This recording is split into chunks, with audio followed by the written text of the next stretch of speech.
ফকির লালনের বিরোধিতা করার মানে আল্লাহর নিকটবর্তী হওয়ার পথ থেকে মানুষকে ভুল পথে ঠেলে দেওয়া। ভবিষ্যৎ হোক নিরাপদ, বিনিয়োগ হোক বিশ্বস্ত, আর আমার পছন্দ সল্ট বে। ওয়েলকাম টু সল্ট বে। বিনোদন যে আমাদের আল্লাহ থেকে দূরে সরিয়ে দিচ্ছে, এটা তারা বলছেন, এটা আমি স্বীকার করি। ফলে সেই ধারা, সেই অপসংস্কৃতি বা যে সংস্কৃতি আমাদের সত্যিকার আমাদের আল্লাহর নিকটবর্তী করে না, সেই সংস্কৃতির বিপরীতে আমরা যদি সত্যিকার অর্থে যে সংস্কৃতি আমাদেরকে শাহাদা বা আল্লাহর সাক্ষী হতে সহায়তা করে, সেই সংস্কৃতি আমরা কি করে বিকশিত করতে পারি, সেটা আমাদের এই অঞ্চলের যারা আলেম ওলামা, এখন যারা এমপি হয়েছেন, যদি তারা বুঝতে চান, আমি অত্যন্ত আনন্দের সঙ্গে বসে তাদেরকে বোঝাবো। এটা তাদের স্বার্থের সঙ্গে যাবে, কারণ তারা ভুল বুঝতেছেন, তারা আমাদেরকে ভুল বুঝছেন। তারা হয়তো এমন কিছু কথা বলছেন যেটা যুক্তি রয়েছে, কোথাও কোথাও অবশ্যই অন্যায় হয়েছে, খারাপ কাজ হয়েছে, এমন কিছু হয়েছে যেটা নৈতিক দিক থেকে মেনে নেওয়া যায় না।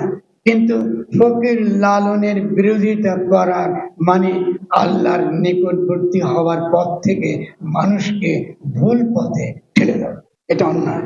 ফলে আমি লালন একাডেমির সহায়তা চাই। আমি প্রশাসন যারা আছেন, আমাদের প্রশাসক, আমাদের সরকার যারা আছেন, এখন বিএনপি ক্ষমতা আছেন, তাদের কোনো নেতা থাকলে খুব ভালো হতো, তাদের কাছ থেকে সহায়তা চাই।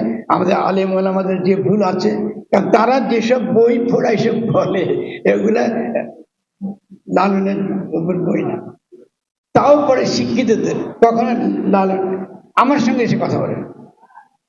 তো ফলে আমরা মনে করি আমাদের এই ভুল বুঝাবুঝি কাটানো উচিত। কুষ্টিয়াবাসীদেরকে আমি একটা বার্তা দিতে চাই। আমরা এর আগেও সেই বার্তা দিয়েছি, আমি আবারও বলছি, কুষ্টিয়াকে আমরা একটা সাংস্কৃতিক নগরী, একটা আধ্যাত্মিক নগরী, একটা ধর্মচর্চার ক্ষেত্র তৈরি করতে চাই।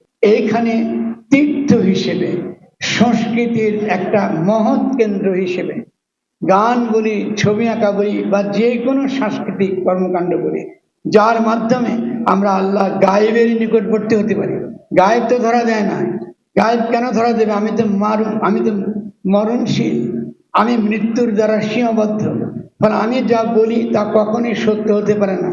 হক একটা মাত্র, যার ক্ষেত্রে এই বিশেষণ প্রযোজ্য, তিনি আল্লাহ, তিনি একমাত্র সত্য। মানে সত্যের নিকটবর্তী যদি আমি হতে চাই, তাহলে যে সাংস্কৃতিক চর্চা, যে প্রজ্ঞার চর্চা, যে সাধনার যে ধারা, কিভাবে গড়ে তুললে আমরা সেই পথে এগোতে পারি, যদি আমরা এটা করতে পারি, তাহলে আমরা সারা বিশ্বকে এই কুষ্টিয়াতে বসে নেতৃত্ব দিতে পারবো। আজকে যে যুদ্ধ বিগ্রহ চলছে, আজকে যে হত্যাযজ্ঞ চলছে, তার বিপরীতে যার নাম বারবার উচ্চারিত হবে, তিনি ফকির লালন শাহ। ফলে ইনি যত চর্চা করব, তত বেশি আমরা বিশ্বে নিজেদেরকে হাজির করতে পারব।